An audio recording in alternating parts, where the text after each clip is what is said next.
கவிப்பேரரசு வைரமுத்து அவர்களுடைய அந்த காணொளி பேச்சு வந்து பிரமாதமான ஒரு உரையடங்கிய பேச்சு இதில் இருக்குது. Malathi,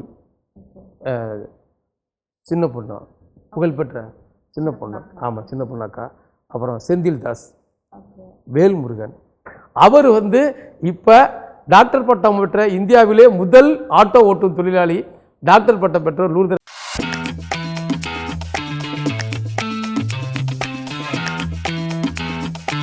welcome to the show spotlight viewers with me Vijay Sandhya Vijayarangan. Today நம்ம கூட யார் இருக்காங்க அப்படின்னு பார்த்தீங்கன்னா முனைவர் ரா சொர்க்கோ கருணாநிதி சார் தான் இருக்காரு. வாங்க நம்ம அவர்கிட்ட நிறைய விஷயங்களை கேட்டு தெரிஞ்சுக்கலாம். அகர முதல எழுத்தெல்லாம் ஆதி பகவன் முதற்றே உலகு அப்படின்னு திருக்குறளை திருவள்ளுவர் சொல்லியிருக்காரு. ஸோ எப்படி உலகில் வந்து கடவுள் முக்கியமோ அதே மாதிரி எழுத்து வந்து இலக்கணத்துக்கு ரொம்பவே முக்கியம். அந்த மாதிரி எழுத்தை வந்து நமக்கு அழகாக பாடலாகவும் கவிதையாகவும் தரவங்க தான் எழுத்தாளர் அண்ட் கவிஞர்கள். இப்போ நம்ம கூட எழுத்தாளர் முனைவர் ரா கருணாநிதி சார் அவர்கள் தான் நம்ம கூட இருக்காரு. வணக்கம் சார். வணக்கம். வணக்கம். வணக்கம் சார், எப்படி இருக்கீங்க சார்? நல்ல அருமையாக இருக்கேன். ஓகே சார், மிகச்சிறப்பாக இருக்கேன். ஓகே சார், நாங்களும் ரொம்ப ஹாப்பியாக இருக்கோம். அண்ட் வந்து எனக்கு ஒரு டவுட்டு சார், சொர்க்கோ கருணாநிதி அப்படின்னா சொர்க்கோ என்பது உங்களோட அடைமொழியா இல்லை பிறந்ததுலேருந்து வந்து இந்த பேர் இருக்கா சார்? இல்லை, அது என்னுடைய பேர் வந்து கண்ணன். என்னுடைய பேர் கண்ணன். எங்கள் அம்மா அப்பா வச்ச பேர் கண்ணன் தான். ஆமாம், எனக்கு ஊர் வந்து புதுக்கோட்டை. பூர்வீகம்னா அறந்தாங்கி, புதுக்கோட்டை பக்கத்தில் அறந்தாங்கி. அதையும் பூர்வீகம்னா அறந்தாங்கி பக்கத்தில் ஒரு கிராமம், அது வந்து கூத்தாடிவயல் என்ற ஒரு ஊர். சொர்க்கோ என்பது என்னுடைய மகன் பேர். என் மகன் பேரையே நான் வந்து இனிஷியலாக வச்சுக்கிட்ட முதல் கவிஞர் நான் தான் இருக்குன்னு நினைக்கிறேன். தன்னுடைய மகன் பேரே, அப்பா பேர் தான் இனிஷியல் வைப்பாங்க, மகன் பேரே வச்சுக்கன்னா அதுக்கு ஒரு காரணம் என்னென்னா, இரா கருணாநிதி நிறைய பேர் இருக்காங்க, பேராசிரியர் கருணாநிதி நிறைய பேர் இருக்காங்க, முனைவர் கருணாநிதி நிறைய பேர் இருக்காங்க, பாண்டிச்சேரியில் கூட ஒருத்தர் இருக்காரு. அது வந்து ஒரு தனித்துவமாக காட்டணும்னா கவிப்பேரரசு வைரமுத்துட்ட நான் கேட்டேன், இப்படி வச்சுக்கன்னு சொன்னார். அவர் தான் சொர்க்கோ கருணாநிதினு அண்ணன் தான் எனக்கு பேர் வச்சார். என் பகப்பேரை என் பேரை கேட்டேன், வச்சுக்கலாம் நல்லா இருக்கு அப்படின்னு பேர். அதுதான். பாடலாசிரியா இருக்கேன். நீங்கள் வந்து பாடல்கள் எழுதுறதை தாண்டி ஒரு இனிக்கும் இலக்கணம் அப்படின்ற ஒரு புத்தகத்தை எழுதிருக்கீங்க. ஸோ இந்த புத்தகத்தை வந்து எழுதுறதுக்கான காரணம் என்ன சார்? இது இனிக்கும் இலக்கணங்கிற புத்தகம் நேயர்களுக்கு காமிச்சிருவோம். இது வந்து ரொம்ப மகிழ்ச்சி, நேயர்களுக்கு இதை நான் காமிப்பதற்கு வேலை மகிழ்ச்சி. குறிப்பாக வந்து இது உள்ளுக்குள்ளே பார்த்தீங்கன்னா கவிப்பேரரசு வைரமுத்து அவர்களுடைய அந்த காணொளி பேச்சு வந்து பிரமாதமான ஒரு உரையடங்கிய பேச்சு இதில் இருக்குது. அண்ணன் சத்யராஜ் அவங்க மிகப்பெரிய இசையமைப்பாளர், எல்லா பாடலையும் வெற்றியாக படைத்த பரத்வாஜ் அவங்க, இவங்கெல்லாம் வந்து இதில் வந்து வாழ்த்துறை கொடுத்து ஆசீர்வதிச்சிருக்காங்க. அவங்களுடைய வாழ்த்துல வந்து மிக சந்தோஷமானது. எப்படி வந்ததுன்னு ஒரு அருமையான முதல்ல ஒரு தொலைக்காட்சியிலையோ வெளியோ அருமையான ஒரு வினா வந்து சகோதரி நீங்கள் கேட்டிருக்கீங்க. அதுக்கு உங்களுக்கு நன்றி சொல்லிக்கிறேன். அதாவது என்னுடைய மாணவர்களுக்கு நான் நந்தனம் கல்லூரியில் தமிழ் பேராசிரியர் இருக்கேன். அம்மா அவங்களுக்கு மாணவர்களுக்கு பாடம் நடத்தும்போது என்னுடைய பாடல்கள் மூலம் ஒரு சந்தத்து மூலம் ஒரு இசையின் மூலம் பாடல் அவங்க சொல்லும்போது வகுப்பு இயல்பாக எடுக்கும்போது அவங்க ரசிப்பாங்க. அதை விட ரொம்ப துள்ளலாக ரசிப்பாங்க மட்டும் கிடையாது, எதிரொலிப்பாங்க. ஆமாம், நம்ம பாடலாக ஒரு செய்தியை பாடும்போது அதை எதிரொலிப்பாங்க. அப்படி நான் விளையாட்டாக நான் வந்து என்னுடைய மாணவர்களுக்கு, என்னுடைய தம்பிகளுக்கு அந்த நந்தன காலேஜில் எடுக்கும்போது ஒரே குஷி ஆகிட்டாங்க, ஆர்வம் ஆகிட்டாங்க. அகன்ற விழிகளும் துள்ளலும் மகிழ்ச்சியும் ஆனந்தமும் கைத்தட்டும் அப்படியே ஒரு கலவரம் மாதிரி வகுப்பு ஒரு மாதிரி ஜாலியாக. ஆமாம், அவன் ஐயா இன்னும் சொல்ல ஆரம்பிச்சுட்டான். அப்போ இதில் நான் ஒரு வரி எழுதியிருப்பேன், இந்த புத்தகம் எழுதுவதற்கு என்னுடைய மாணவர்களே எனக்கு ஆசிரியர்களாக குருவாக ஆனார்கள்னு எழுதியிருப்பேன். This was created by my students. அவர்களால் படைக்கப்பட்டது, அவர்களுடைய. அப்போ நான் வந்து பரிசோதனை முயற்சியாக பார்க்குறேன். இதெல்லாம் சொன்னால் இப்படி பிடிக்கும்னு மாணவர்களுக்கு தான் ஆசிரியர் சொல்லிக் கொடுப்பாங்க. மாணவர்களே எனக்கு சொல்லிக் கொடுத்ததுக்காக இதை படைக்கணும்னு ஆரம்பித்து ஒரு 3 ஆண்டுகள் கடினமான உழைப்பு. ஏன்னா 6வதுலேருந்து 12ஆம் வகுப்பு வரக்கூடிய இலக்கணம் எல்லாவற்றையுமே இது வந்து பாடலாக ஆயிடுச்சு. சரி, இதை பாடலாக எழுதிட்டேன். நானே வந்து தமிழில் வந்து ஏகப்பட்ட சந்தங்கள் இருக்குது, இலக்கியங்களில் ஏகப்பட்ட சந்தங்கள். நானும் எனக்கு தெரிஞ்ச கிராமிய மெட்டு அதில் உடைய சில சாயல்லாம் போட்டு நம்மளே டியூன் போடுவோம்ல, நம்ம குழந்தைங்களே சாப்பிடும்போது டக்கடாமா, அது ஒரு டியூன் தானே, எல்லாருமே இசை தான். அதில் வச்சு அந்த சந்தங்களுக்கு இந்த 6ஆம் வகுப்புகள்லேருந்து குறிப்புகள் எடுத்தேன். 6th ஸ்டாண்டர்ட்லேருந்து 12th ஸ்டாண்டர்டுக்குள்ள இலக்கணத்தில் முதல்ல குறிப்புகள் எடுத்து அந்த குறிப்புகளை அந்த நானே போட்ட இசையில் போட்டு நானாக ஒரு பாடி பார்த்து அதை கொண்டுட்டு போய் இசையமைப்பாளர் ராம் அவங்கள்ட்ட கொண்டு போய் இதுக்கு வந்து எனக்கு கீபோர்டில் பாடலாக பண்ணி கொடுங்க. சந்தோஷ் அதையும் அவர்டேஸ் பண்ணி கொடுங்க. அதை பண்ணி கொடுத்தோன்னா மிகப்பெரிய ஒரு மியூசிக் டைரக்டர் சத்யபிரசாத், அந்த ராம்ங்கிறவரும் கோழிக்கூது நிறைய படங்கள் மியூசிக், அவங்கள்ட்ட கொண்டு போய் அந்த கீபோர்டில் அதை அந்த என்னுடைய பாட்டை என்னுடைய குழந்தைய பூ வச்சு பொட்டு வச்சு கேட்குறேன். என்னுடைய குழந்தை தான். நான் ஈண்டெடுத்த செல்வங்களை கொண்டு போய் அவங்ககிட்ட வந்து ஆடை தைச்சி கொடுங்க, பூ வச்சு கொடுங்க, அலங்கரித்து கொடுங்க, அதை பண்ணி கொடுங்க. அவங்க அழகாக பண்ணி கொடுத்தாங்க. அந்த நன்றியோடு நான் உங்களுக்கு சொல்லிக்கிறேன். அந்த பாடல்களை போய் தமிழ்நாடு முழுக்க இருக்கக்கூடிய மிகப்பெரிய கொண்டாடக்கூடிய பாடகர்கள், எனக்கு ரொம்ப பிடித்த, உங்களுக்கு பிடித்த, உலகத்துக்கே பிடித்த ஒரு பெரிய யூனிவர்சிட்டின்னு சொல்லலாம், பல்கலைக்கழகம், ஆனால் தாடி வைத்த தங்கம், வீடு இணையற்ற தங்கம் டிஆர்ட்ட போய் சொன்னேன், நான் வந்து பாடுறேன், நான் வந்து இதுக்கு வந்து முன்னோட்ட பாட்டு பாடுறேன்னு பாடி கலக்கிட்டார். பள்ளி கூட இலக்கணத்தை துள்ளி துள்ளி பாடட்டும், அதெல்லாம் வந்து வீடியோ வந்துக்கு வரப்போகுது. அவர் பயங்கரமாக பாடிட்டாரு. நான் ஒரு பெரிய தொகை கொடுத்தேன் பணம். அவர் செக்கில் கையெழுத்து போட்டு தரேன், நீ எவ்வளோ வேணாலும் இதை நிரப்பிக்க, நீ இதை பண்ணதுக்கு நான் தான் உங்களுக்கு பணம் கொடுக்கணும், வேணாம் கருணாநிதி வேணாம், நான் தான் உங்களுக்கு கொடுக்கணும்னு சொல்லிட்டு ஒரு நீங்கள் இந்த நேரிலே அவருக்கு நான் இங்கேருந்து நான் நன்றி சொல்லி வணங்குறேன். பெரும்பாலான பாடகர்கள் அப்படி தான் இருந்தாங்க. தண்ணி கூட என்னை குடிக்கலை, அவரே சுடுதண்ணி கொண்டு வந்தார்.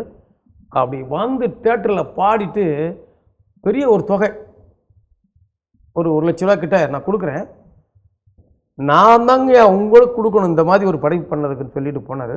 எவ்வளோ பெரிய மனது, எவ்வளோ பெரிய உயர்ந்த பண்பாடு, உண்மையான தமிழ் பற்று, மேடையில் பேசுவதும் ஆங்காங்கே தமிழ் முழங்கி செல்வதும் வேறு இன்னொரு நிலையில் இருப்பது என்ற நிலையில் இருக்கக்கூடிய இந்த சிறு உலகத்தில் எவ்வளோ ஒரு நேர்மையாக புனிதமாக அந்த டி ராஜேந்திரன் அவங்க வந்து பாடிட்டாங்க. இதில் யார் யார் பாடினான்னு சொன்னீங்க பார்த்தீங்கன்னா, மாலதி, சின்ன பொண்ணு, புகழ்பெற்ற சின்ன பொண்ணு, ஆமாம் சின்ன பொண்ணாக்கா, அப்புறம் செந்தில் தாஸ், வேல்முருகன், முகேஷ், மிக புகழ்பெற்ற யூடியூப்பில் முகேஷ், நிறைய பேர் இதில் பாடியிருக்காங்க. இதில் வந்து அதை விட உலகத்தினுடைய 2 ஆஸ்கார் விருது வாங்கிய அவருடைய சகோதரி ஏஆர் ரஹானா, அவங்களும் அப்படி தான் பணம் வாங்க மறுத்து விட்டாங்க. ஏஆர் ரஹானா பாடியிருக்காங்க.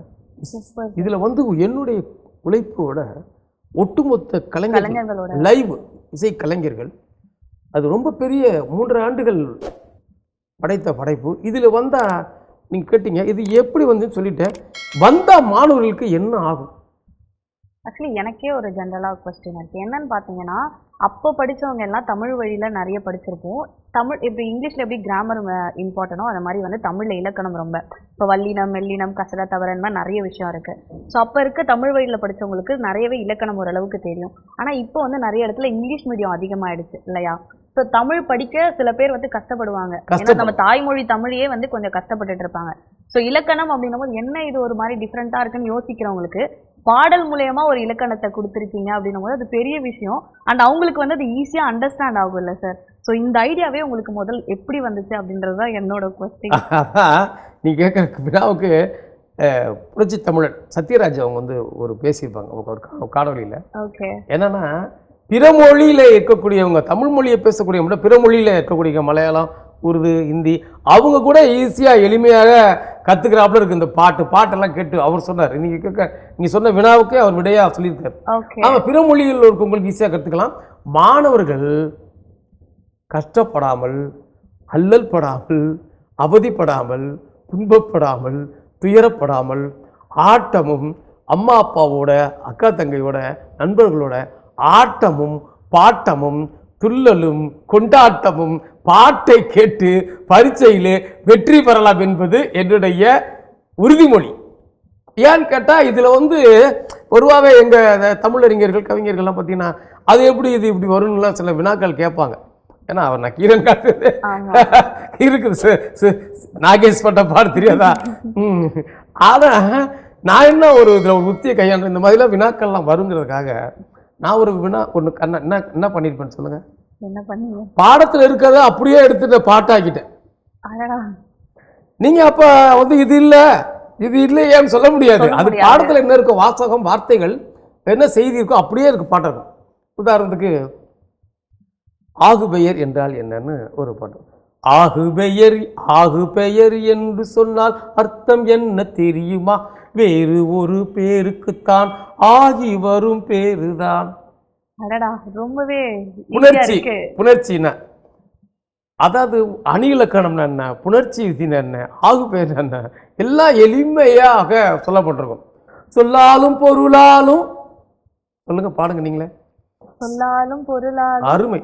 சொல்லாலும் பொருளாலும் சொல்லாலும் பொருளாலும் செய்யுளை அழகு பெற செய்யுளை அழகு பெற செய்வது அதுதானே அணி இலக்கணம். செய்வது அதுதானே அணி இலக்கணம். அவ்வளவுதான்.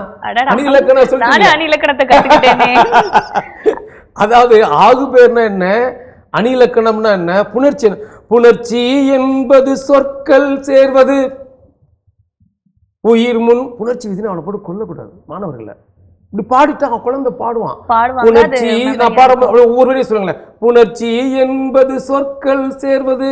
புணர்ச்சி என்பது சொற்கள் சேர்வது. உயிர் முன் உயிரும் உயிர் முன் மெய்யும். உயிர் முன் உயிரும் உயிர் முன் மெய்யும். மெய் முன் மெய்யும் மெய் முன் உயிரும். மெய் முன் உயிரும் மெய் முன் மெய்யும் மெய்யும். புணர்வது தானே புணர்ச்சி என்கிறோம். புணர்வது தானே புணர்ச்சி. மாற்றம் ஏதும் இல்லாமல் இயல்பாய் புணர்வது இயல்பு புணர்ச்சி என்று தானே சொல்கிறோம். மாற்றம் ஏதும் இல்லாமல் இயல்பாய் புணர்வது புணர்ச்சி என்கிறது. சும்மா ஒரு கையில ஒரு ஒரு உள்ளுக்குள்ள ஒரு வடி எடுங்களேன், சும்மா ஏதாவது ஒன்று எடுங்களேன். அவ்வளோதான் எடுத்துட்டீங்க. இது என்ன பாட்டு? இது வந்து மரபு கவிதையில் இருந்து கஷ்டம். இந்த மரபு கவிதையில் இருக்கான பாடல் இது. வெண்பாய் இலக்கணத்தை சொல்லட்டுமா ஒவ்வொன்று அதில் பார்த்தீங்கன்னா இதான் நீங்கள் எடுத்தது. இப்போ மரபு கவிதை எழுதுறேன்னா என்னன்னு ரொம்ப பயந்துக்கிட்டு இருப்பான். ஆனால் இந்த பாட்டை படித்தா மொழி சத்யராஜ் என்ன சொன்னாப்புல மொழி தெரியாத கூட மரபு கவிதை எழுதுவாங்க. மரபு கவிதை கஷ்டம். புது கவிதை நீங்கள் எழுதுறான், நானும் எழுதுறான், எல்லாரும் எழுதுறான். இங்க பாருங்க.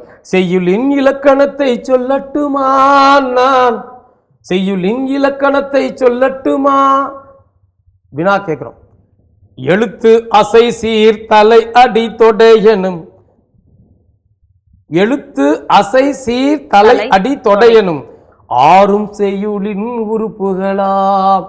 எழுத்து சொல்லு அதை சொல்ற. எழுத்து அசை சீர் அப்படின்னா அப்படி ஒன்று இருக்கு போல. அப்பதான் முதல்ல அதை சொல்லிட்டு அப்படியே உள்ளுக்குள்ள லைட்டா வரும். எழுத்துனா என்ன, எழுதப்படுவது.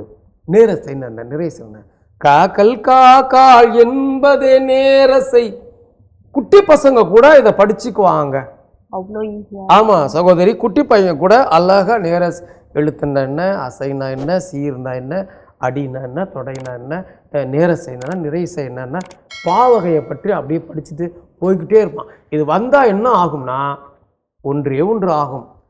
எளிமையாக எல்லோருக்கும் இலக்கணம் புரிதல் நன்றாகும். உலகமெங்கும் இந்த புத்தகம் உலகமெங்கும் கொண்டு போய் அவர்களுக்கு போய் அந்த வீட்டு கதவை தட்டி அவங்க பெரியவங்க சின்ன பையங்க குழந்தைங்க எல்லாருக்கும் அது இலக்கணத்தை சொல்லிக் கொடுக்கும். அண்ட் இந்த புக்கை ஒர்க் பண்ணுறதுக்கு எவ்வளோ நாள் சார் ஆச்சு? இதை வந்து ஒரு 3.5 வருஷம் ஆச்சுங்க. ஆமாம், ஏன்னா முதல்ல படிக்கணும். அப்புறம் நானே ஒரு பேராசிரியர் தான் இருந்தால் கூட முதல்ல படித்து வகைப்படுத்தி தொகைப்படுத்தி யார் கொஸ்டின் கேட்டுறக்கூடாது. கொஸ்டின் கேட்பாங்க, எப்படி இருந்தாலும் கேட்பாங்க. எவ்வளவுதான் அழகான பெண்ணாக இருந்தாலும் ஒரு வினா கேட்கப்படும். அதனால அது இருப்பாங்க. அதெல்லாம் நீங்கள் கேட்குற ஒவ்வொரு வினாவுமே ரொம்ப எனக்கு மகிழ்ச்சியாக இருக்குது. அண்ட் வந்து ஆல்சோ பார்த்தீங்கன்னா லைக் இது வந்து 6th ஸ்டாண்டர்ட்லேருந்து 12th ஸ்டாண்டர்ட் வரைக்கும் யூஸ் ஆகும். அதை தாண்டி எல்லாருக்குமே வந்து இலக்கணம் புரிய ரொம்ப யூஸ் ஆகும். இதுலேயே பார்த்தீங்கன்னாங்க சொல்லுங்க, கொஸ்டின் வந்துடாதீங்க. ஆகுபெயர், அணி இலக்கணம், இடைச்சொல், உரிச்சொல், இதெல்லாம் இருக்கு. வல்லின மிகுமிடம், வல்லின மிகா இடம், இதெல்லாம் இருக்குது. ஓகே. அண்ட் வந்து இந்த புத்தகத்தை வந்து நீங்க வெளியிட்டீங்களா சார்? இன்னும் வெளியிடல. அது ஓகே. இப்போ இது வெளியிட போறீங்க? இது வந்து இன்னும் ஒரு அதிகபட்சம் ஒரு 10 நாள் 15 நாள் வெளியிடுவோம். ஓகே. முறைப்படி வெளியிடல, ஆனா நான் எழுதிட்டு இருக்கேங்கிறது நிறைய பேருக்கு சொல்லிட்டேன். ஒரு முக்கியமான ஒரு விஷயம் வந்து கேள்விப்பட்டேன். என்னன்னா ஆட்டோ ஓட்டுநர்களா இருக்காங்களா, அவங்களுக்காக ஒரு டாக்டர் பட்டம் வாங்கி கொடுத்தீங்க அப்படின்னு நான் கேள்விப்பட்டேன். அதை பத்தி சொல்லுங்க சார். அருமை. அதாவது நான் வந்து எங்கள் மனைவி வந்து பேராசிரியர் கண்மணி, ஆங்கில பேராசிரியர். அவங்க வந்து அரியலூரில் இருந்தாங்க. நான் வந்து இங்கே நந்தன கல்லூரியில் வேலை பார்த்தேன். அப்போ வந்து நான் வந்து போயிட்டு வரும்போது எழும்பூர் எக்மோரில் வந்து ஆட்டோ ஓட்டுற உட்காந்துருந்தார். அவர்கிட்ட வந்து நான் சாலிகிராமா வீடு கொஞ்சம் போகணுன்னா எவ்வளோ கொடுப்பீங்கன்னாரு. அர்ஜென்ட்டாக போகணும், காலேஜ் வர கையெழுத்து போடணும். ஆ எவ்வளோ கொடுப்பீங்கன்னாரு. எப்பா எவ்வளோ தரேன்ப்பா, 200 கொடுப்பேன். ஞாபகம் சரியா இல்லை. சரி நான் 100 சேர்த்து தரேன்ப்பான்னு சொல்லி போனோம். போய் பார்த்தா அவர் இல்லை, அவருடைய புத்தகத்தை பார்த்தா தமிழ் இலக்கிய வரலாறுலாம் படிக்கிறார், வச்சுருக்கார். நான் கேட்டேன், அவர் என்ன இது தமிழ் இலக்கிய வரலாறுலாம் வச்சுருக்கீங்க என்னான்னு கேட்டேன். நான் தமிழ் படிச்சிருக்கேன் சார். நான் நம்பலைண்ணா. அப்படியா, என்ன படிச்சிருக்கேன்? நான் எம்ஏ படிச்சிருக்கேன்னு சொன்னார். அப்படியா, எம்ஏ படிச்சிங்களா? ஆட்டோ ஓட்டிகிட்டே எம்ஏ பிஏ எம்ஏ எல்லாம் ஆட்டோ ஓட்டிகிட்டே படித்தேங்கிறார். ஆட்டோ ஓட்டிகிட்டே படிச்சிருக்காரு. சரி அப்படியா, நான் சொன்னேன் நீ அப்படின்னாக்கா நீங்கள் நாளைக்கு கல்லூரிக்கு வாங்க, நந்தனம் கல்லூரிக்கு வாங்க. அவர் பேர் லூர்துராஜ். ஆமாம், அவருடைய நண்பர் அவர் பாலகுருசாமி வந்தாங்க. 2 பேருக்குமே பிஹெச்டி சென்டர், பிஹெச்டி டாக்டர் பட்டம் பிஹெச்டி பண்ணணும், பகுதி நேர முனைவர் பட்ட ஆய்வாளராக வந்தாங்க. அவங்க அவருக்கு வந்து எங்கள் மனைவியே எல்லாமே உதவி பண்ணி பணம்லாம் கட்டி படித்தார். இவர் கவிப்பேரரசு வைரமுத்து திரைப்பட பாடல்கள் அதை பற்றி ஒரு தகவல் பண்ணியிருக்காரு. நான் அவார்டெல்லாம் போட்டுட்டு பிடிச்சோன்னா அப்புறம் ஏற்கனவே அண்ணன் லெட்டர் வாங்கிட்டோம்.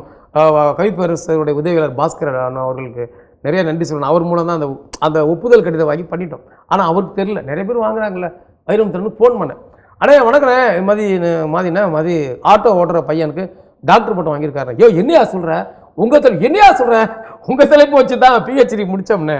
யோ வர சொல்லியா, கூட்டி வாயான்னு சொல்லி அந்த தம்பியை கூட்டிகிட்டு போனால் அவர் ட்விட்டரில் போட்டார், ஆட்டோ ஓட்டும் தொழிலாளிக்கு டாக்டர் பட்டம் பெற்று போட்டால் அந்த தம்பி நம்பர் கொடுத்தேன். நம்ம கொடுத்தா அது அவர் கொடுத்தா தம்பி பார்த்து ஏகப்பட்ட தொலைக்காட்சிகளை அவருக்கு ஃபோன். அவர் பேர் லூர்துராஜ். இப்போ டாக்டர் லூர்துராஜ் ஆகிட்டார். அவர் வந்து இப்போ டாக்டர் பட்டம் பெற்ற இந்தியாவிலே முதல் ஆட்டோ ஓட்டும் தொழிலாளி டாக்டர் பட்டம் பெற்ற லூர்துராஜ். அந்த டாக்டர் பட்டம் பெற்ற தொழிலாளி லூர்துராஜுக்கு நான் தான் ஆய்வு நெறியாளர் இருந்த இந்தியாவிலே முதல் தமிழ் பேராசிரியர் என்ற பெருமை எனக்கு தான்.